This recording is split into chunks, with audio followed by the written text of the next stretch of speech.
He caught a glimpse of his mud-stained face as he flashed by. He even fancied that he smiled. Vronsky passed Mahotin, but he was immediately aware of him close upon him, and he never ceased hearing the even thudding hoofs and the rapid and still quite fresh breathing of Gladiator.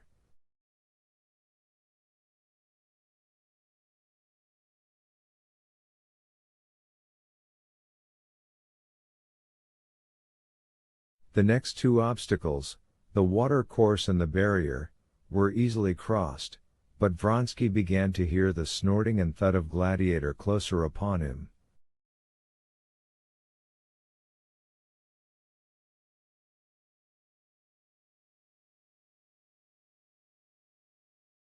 He urged on his mare, and to his delight felt that she easily quickened her pace, and the thud of Gladiator's hoofs was again heard at the same distance away.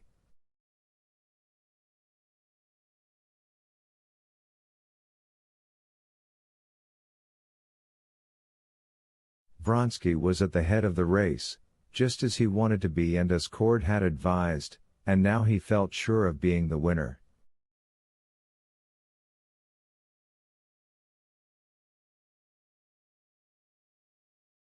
His excitement, his delight, and his tenderness for Frou-Frou grew keener and keener.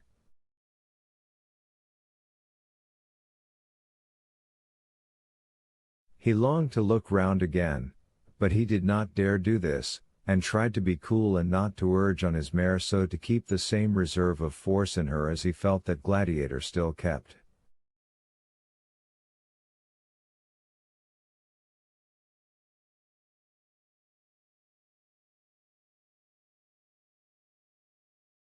There remained only one obstacle, the most difficult. If he could cross it ahead of the others he would come in first.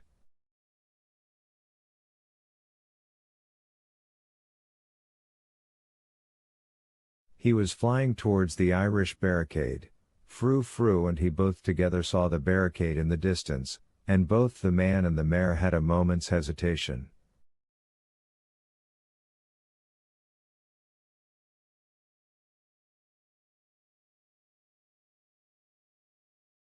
He saw the uncertainty in the mare's ears and lifted the whip, but at the same time felt that his fears were groundless. The mare knew what was wanted.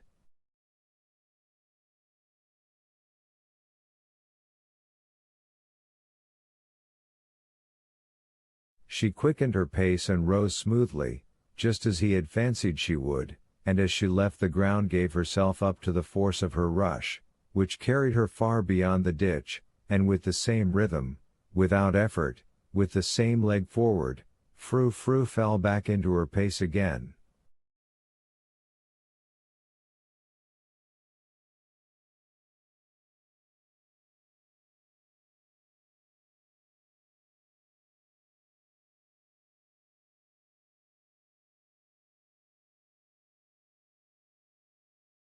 "Bravo, Vronsky!" He heard shouts from a knot of men he knew they were his friends in the regiment who were standing at the obstacle. He could not fail to recognize Yashvin's voice though he did not see him.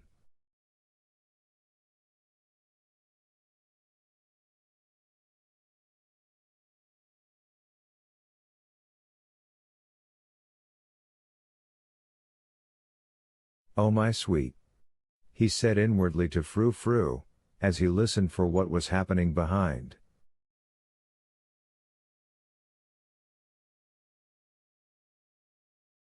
"He's cleared it," he thought, catching the thud of Gladiator's hoofs behind him.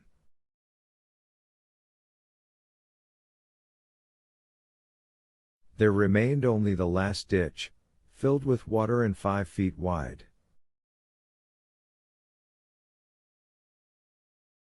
Vronsky did not even look at it, but anxious to get in a long way first began sawing away at the reins, lifting the mare's head and letting it go in time with her paces.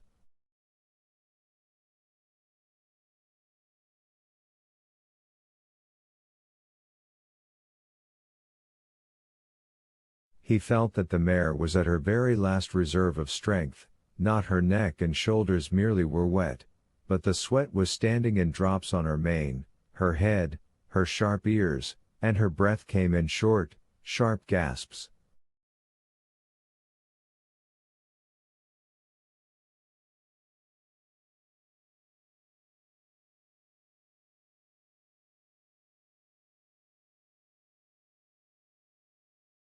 But he knew that she had strength left more than enough for the remaining 500 yards.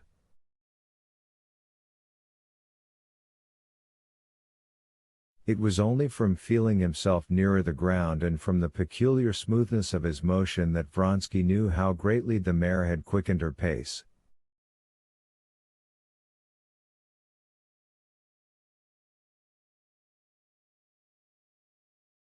She flew over the ditch as though not noticing it. She flew over it like a bird, but at the same instant Vronsky, to his horror, felt that he had failed to keep up with the mare's pace, that he did not know how, made a fearful, unpardonable mistake, in recovering his seat in the saddle.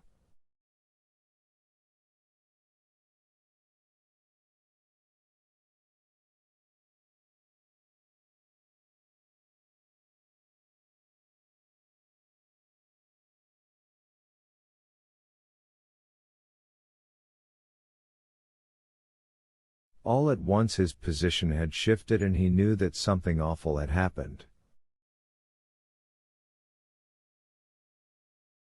He could not yet make out what had happened, when the white legs of a chestnut horse flashed by close to him, and Mahotin passed at a swift gallop.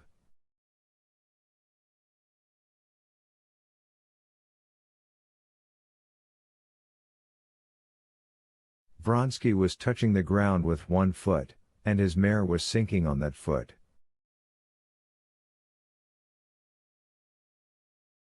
He just had time to free his leg when she fell on one side, gasping painfully, and, making vain efforts to rise with her delicate, soaking neck, she fluttered on the ground at his feet like a shot bird.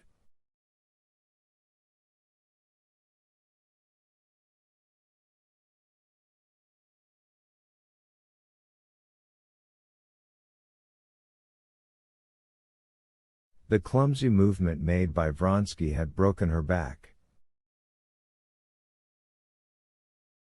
But that he only knew much later. At that moment he knew only that Mahotin had flown swiftly by, while he stood staggering alone on the muddy, motionless ground, and Frou-Frou lay gasping before him, bending her head back and gazing at him with her exquisite eyes.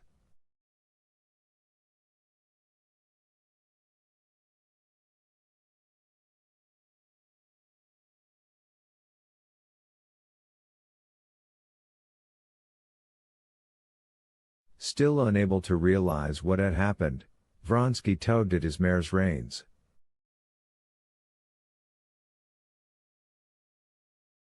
Again she struggled all over like a fish, and her shoulders setting the saddle heaving, she rose on her front legs but unable to lift her back, she quivered all over and again fell on her side.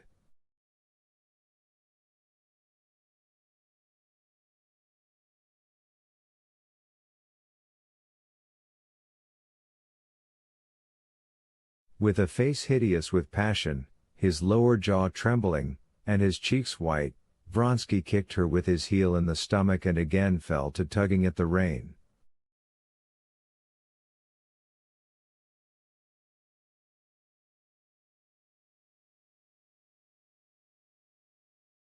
She did not stir, but thrusting her nose into the ground, she simply gazed at her master with her speaking eyes.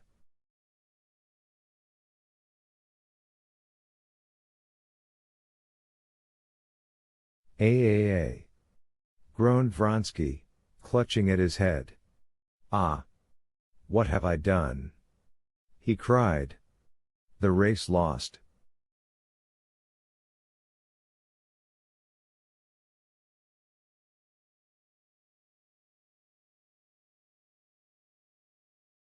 And my fault. Shameful, unpardonable. And the poor darling, ruined mare. Ah! What have I done? A crowd of men, a doctor and his assistant, the officers of his regiment, ran up to him.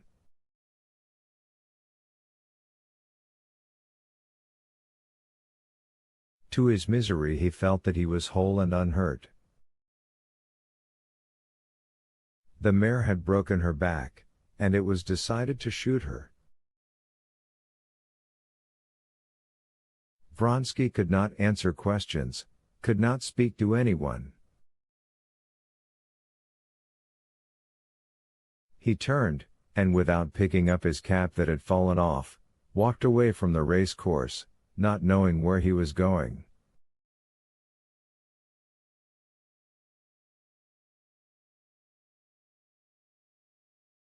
He felt utterly wretched.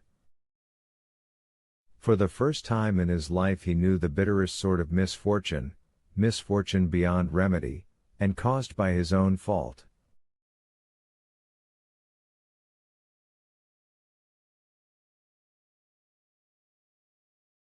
Yashvin overtook him with his cap, and led him home, and half an hour later Vronsky had regained his self-possession.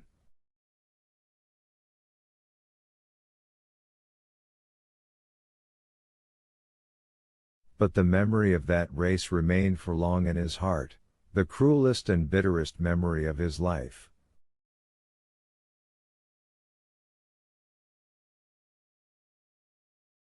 Chapter 26. The external relations of Alexei Alexandrovich and his wife had remained unchanged.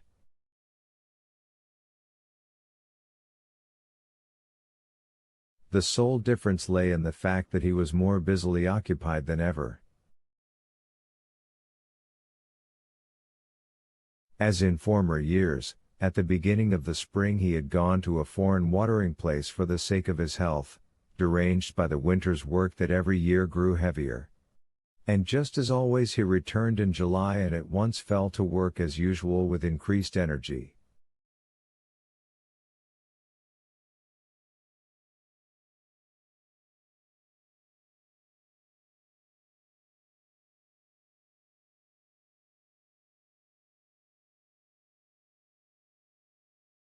As usual, too, his wife had moved for the summer to a villa out of town, while he remained in Petersburg.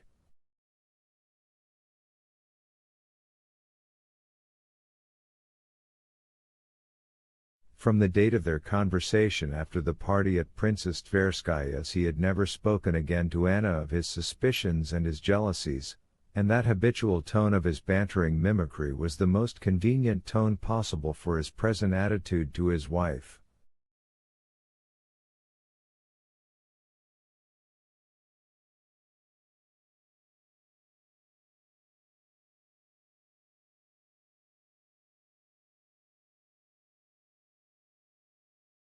He was a little colder to his wife. He simply seemed to be slightly displeased with her for that first midnight conversation, which she had repelled.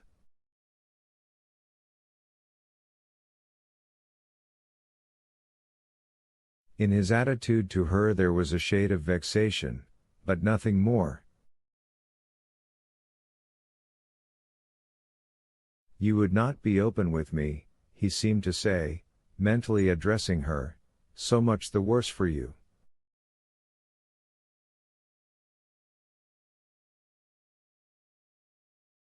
"Now you may beg as you please, but I won't be open with you." "So much the worse for you," he said mentally, like a man who, after vainly attempting to extinguish a fire, should fly in a rage with his vain efforts and say,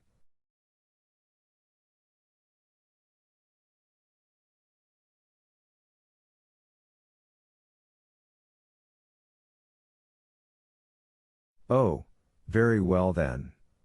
You shall burn for this."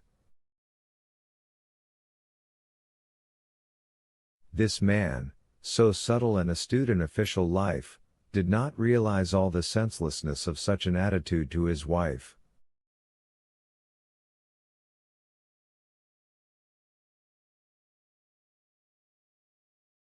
He did not realize it, because it was too terrible to him to realize his actual position, and he shut down and locked and sealed up in his heart that secret place where lay hid his feelings towards his family, that is, his wife and son,